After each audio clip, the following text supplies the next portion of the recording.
Hi guys, welcome to Catway. So today we are here to discuss our first RC that is in front of all of us.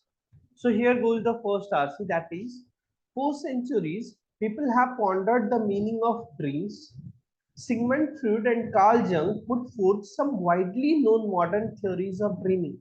So from here we can understand that this passage is all about dreams and the theories that can be provided by either Sigmund Freud or Carl Jung, right? And along with that, any other theories that might have been put forward. So let's see. Freud believed that dreaming allows us to sort through unresolved repressed wishes, while Jung believed that dreams present the dreamer with revelations to resolve emotional or religious problems. So, what's the major concern here? That we are talking about the dreams, right? There are two theories that basically we have to cater in this paragraph that the author has put in front of us. First is the Freud theory of dreams, and second is the Carl Jung's theory of dreams. So Freud's theory of dreams, what it suggests that with the help of this, we go to the unresolved repressed wishes of ours. While Carl Jung says that with this, we try to sort out our religious or emotional problems that we have. So from this till here, what I can write it down is that emotional stress, religion, right, or unresolved wishes accomplisher. Wishes accomplisher. Right? According to this is according to Freud and this is according to Carl Jung. Alright, sorted. So another neurobiological theory of dreaming is the activation synthesis hypothesis. Now we have to talk about what this is. Let's see. Which states that dreams don't actually mean anything. All right, they are merely electrical brain impulses that pull random thoughts, imagery from our memories. So, according to this activation synthesis hypothesis, what dream is? It's nothing. It's just that what's going on in your mind, and you call those things, you call those memories as in the dream, right? So, that's what all about dream is. It doesn't mean anything. Humans, the theory goes, construct dream stories after they wake up in a natural attempt to make sense of it all. Very, very important, guys. So, what this theory of activation synthesis hypothesis suggests, the dreams are nothing. When we wake up, we just call the things that we have seen and we try to create some of the memories to let it look like we have actually seen the dream and we are actually resorting to it. We are fabricating some stories on that front. Yet, evolutionary psychologists have theorized that dreaming really serves a purpose. So, activation synthesis hypothesis says dreams are nothing, they don't serve any purposes. But again, there are another hypothesis that suggests, according to some of the psychologists, that dreams do serve a purpose. So, what's purpose that it serves? So, then another theory comes, that is threat simulation theory, that suggests that dreaming is an ancient biological defense mechanism that provided an evolutionary advantage because of its capacity to repeatedly simulate potential threatening events, enhancing the neurocognitive mechanism required for efficient threat perception and avoidance. Now, see, it's a verbose kind of sentence, right?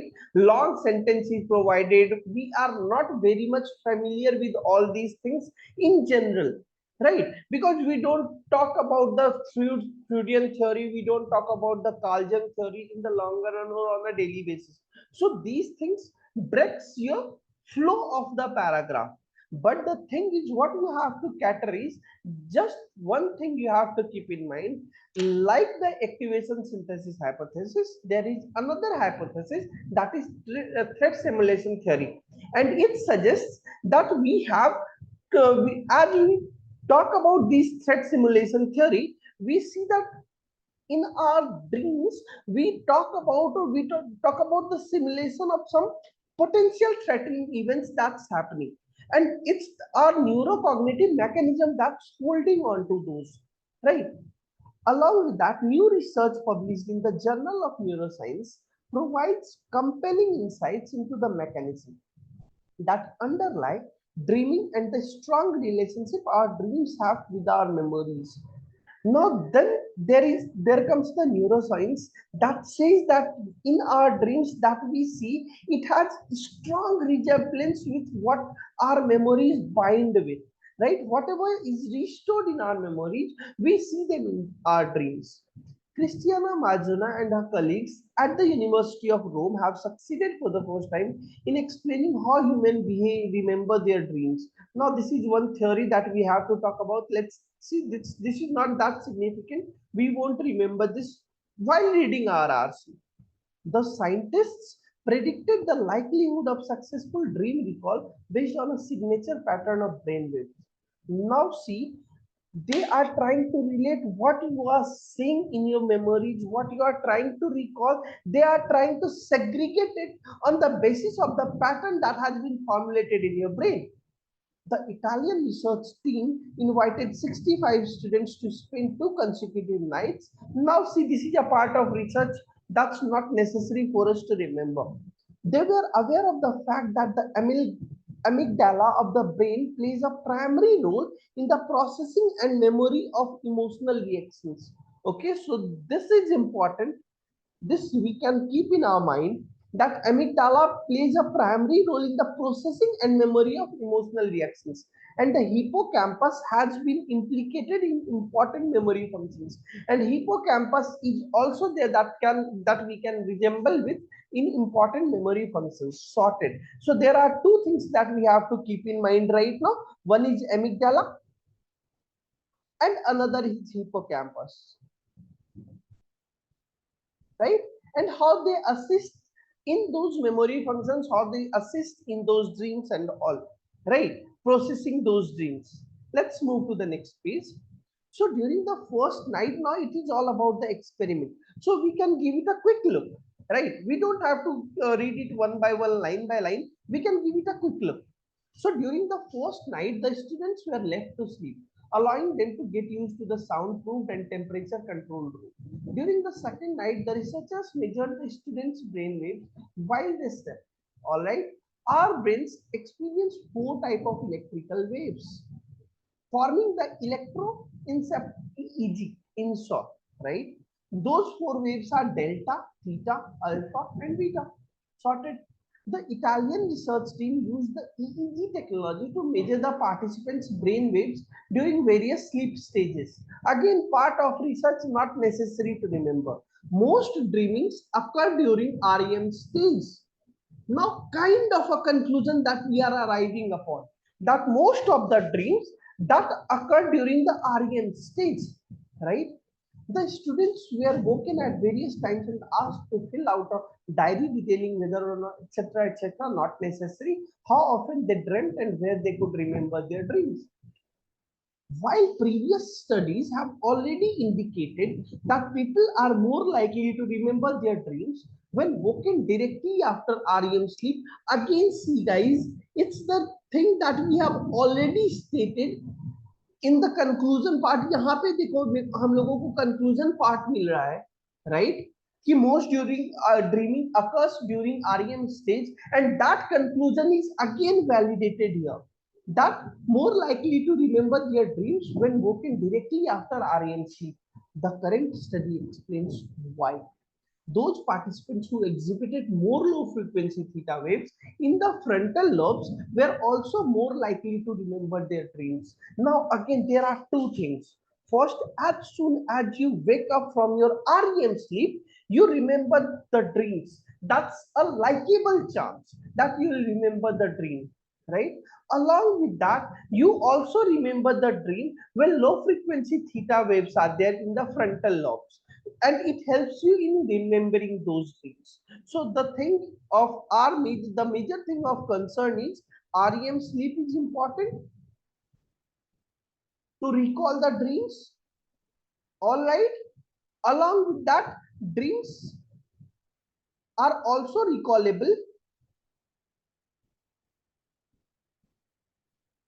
when it's in the frontal lobe, right? sorted. This finding is interesting because the increased frontal theta activity the researchers observed looks just like the successful encoding and retrieval of autobiographical memories seen while we are awake, right? So again, see, it is trying to connect the things. You just dream those things that you have already seen, right? Because the increased frontal theta activity the researchers observed looks just like the successful encoding and retrieval of autobiographical memory that you see while you are awake. The same electrical oscillations in the frontal lobes make the recollection of episodic memories possible. So with these vibrations, with these oscillations in the frontal lobe, you can recall those memories easily. So, all right, just take a 1 minute break, right? Try to recall what all we have read. We have read about the Freudian theory, we have of dreams, we have read about the Carl Jung theory of dreams, etc., etc. Then there was a research that the Italian team conducted. They came up with some of the ideas. Key there are 4 types of sleep, out of which with the help of EEG they found that there are 4 types of sleep, right? 4 types of electrical brain waves that's there, be delta, theta, alpha or beta. Out of those, right, which are necessary, when do we recall the memories? We recall the memories when it's either on the frontal lobe of our memory or just like when it represents the theta waves. So that's the essence of the paragraph. That's it. Let's move to the questions and let's see how can we attend to all the questions of this. So this question says, what this question says, which of the following can be attributed to the activation synthesis hypothesis mentioned in the passage. So we have to see for that, right? Let's go through the options. Dreams are simply byproducts of neural processes, all right, in sleep, and the dream narratives are constructed by humans after they wake up. So when we look at this, dreams are simply byproduct of neural processes in sleep, right? And the dream narratives are constructed by humans after they wake up. Just move to here, right? Which states that dreams don't actually mean anything, etc., etc. In humans, the theory goes activation synthesis hypothesis states that dreams don't actually mean anything. They are merely electrical brain impulses that pull random thoughts, imagery from our memories. Perfect, sorted. This is given in the option. Humans, the theory goes, construct dream stories after they wake up in a natural attempt to make sense of it all. So we have talked about this, that it's the byproduct of neural process in sleep, whatever we see. And then when we wake up, we narrate the story, we try to create the narratives, right?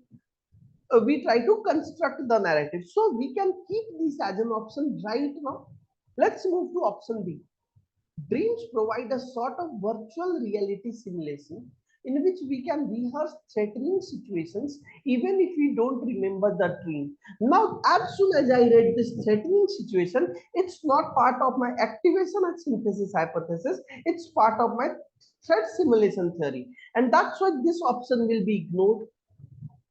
Dreams are centered around repressed longing or wish fulfillment and are constructed by humans after they wake up. So, dreams are centered around repressed longing or wish fulfillment. This is mentioned by whom? This is mentioned by Sigmund Freud, right? And the second part is we can rehearse and are constructed by humans after they wake up. So this is a part of activation synthesis theory, and this is a part of Freudian theory. So if we are talking about only activation synthesis hypothesis, in that it's not only the activation synthesis hypothesis, it's actually the amalgamation of the Freudian theory as well as the activation synthesis hypothesis. And that's why this option will be eliminated. Let's come to option D. Dreaming is a result of brain activation and synthesis during REM sleep, and it serves a higher purpose. So dreaming is a result of brain activation and synthesis during REM sleep. Perfect. It is said in the activation synthesis hypothesis, but it doesn't say that it serves a higher purpose, because according to the activation synthesis hypothesis, dreams are nothing. So if something is nothing, how can it serve a higher purpose? And that's why option B will be eliminated, and our option A is the obvious choice. Let's move to question number 2. Which of the following best sums up the conclusion of the passage? So here we have to see for the conclusion of the passage, which is serving as the apt conclusion. So let's go through the options. Numerous theories have been put forth to illuminate the mystery behind human dreams, but strong tangible evidence has still remained elusive. Now see guys, it has already been stated that people have been researched upon. There are 65 students who were researched upon, and then the conclusion have been arrived. So if we are saying strong tangible evidence has still remained elusive, that's not the essence of my paragraph right now that we are discussing. So option A is not apt. We fail to remember a dream because the experience is really never carved into our memory, has decaying stories, or isn't accessible for easy callback. Now see, we fail to remember a dream because the experience is really never carved into our memory. So we have to sum up the conclusion. Conclusion is what? The first thing is ki what is dream all about, right? Then we have discussed about some of the hypothesis theory, synthesis hypothesis theory, threat wala theory, etc., etc. Freudian theory is there, Carl Jung theory is there, and conclusion फिर क्या आता है कि sometimes it's easy to recall the dreams अगर वो frontal lobe में हो या तुम REM sleep से just निकल के आते हो तो you can easily recall that, right? So that conclusion is not validated by this, right? It is saying that that decays in storage or isn't accessible for easy callback. It's not that thing. It has, whether it has decayed or whether it is not accessible, this is not our concern. My major concern is when can we recall the dream? जब हम लोगों के frontal lobe में रहे या फिर that is the वो जब हम लोग आरईएम स्लीप से जस्ट निकल के आते हैं in at that point of time. So that's why that's not the essence of the paragraph. C says the neurobiological mechanism that we employ while dreaming and recalling dreams are the same as those we employ when we construct and retrieve memories while awake. So see guys, it's there, it's written. First of all, what's there? The first thing is that neurobiological mechanism that we employ. So neurobiological mechanism, it's given in the passage. There are 4 types of electrical signals that we employ while dreaming and recalling dreams are the same as those we employ when we construct and retrieve memories while we are awake. Let's see here, right? In this finding is interesting because the increased frontal theta activity, the researchers observed, looks just like the successful encoding and retrieval of autobiographical memories seen while we are awake, right? So this is the same thing that is stated in option C. So we will keep this as an option right now. People are more likely to remember their dreams when woken directly after REM sleep, but a more in-depth analysis of dreams is required to open the door to a hidden mental landscape. Now, the author is not intentional towards deep diving into this hidden mental landscape. He has just let us know what are the theories, what are the experiments that have been done, and what are the results of those experiments. He doesn't want us to deep dive into this hidden mental landscape, and that's why option B will be eliminated, and option C is the obvious choice, right? Now see, next question. In which part of the brain are dreams stored? All right. So frontal lobes of the brain, amygdala, hippocampus. This has not been stated in the passage. See, the frontal lobes of the brain, right? So it is saying, the passage has said that when something is there in the frontal lobe of the brain, it's easy to recall the dreams. but it's not mentioned that dreams are stored there, right? So this option will be eliminated. Amygdala and hippocampus, we had discussed this, that amygdala of the brain plays a primary role in the processing and memory of emotional reactions. So it plays a crucial primary role, but still it's not mentioned in the passage that it is stored there. And same is the case with hippocampus. Hippocampus has been implicated in important memory functions. So it helps in various memory functions, but it is not a place where it is stored, as the author has not discussed about this. And that's why option B and option C is also eliminated. So in that sense, what I can say, this has not been stated in the passage. So with this, we come to the end of our discussion on first RC. Let's subscribe to Catway so that you can get the daily RC with video solutions. Ask your friends to attempt these RC questions too, so that they can get some help from us. Bye bye. Subscribe. Don't forget to subscribe us, guys. Take care. Bye bye.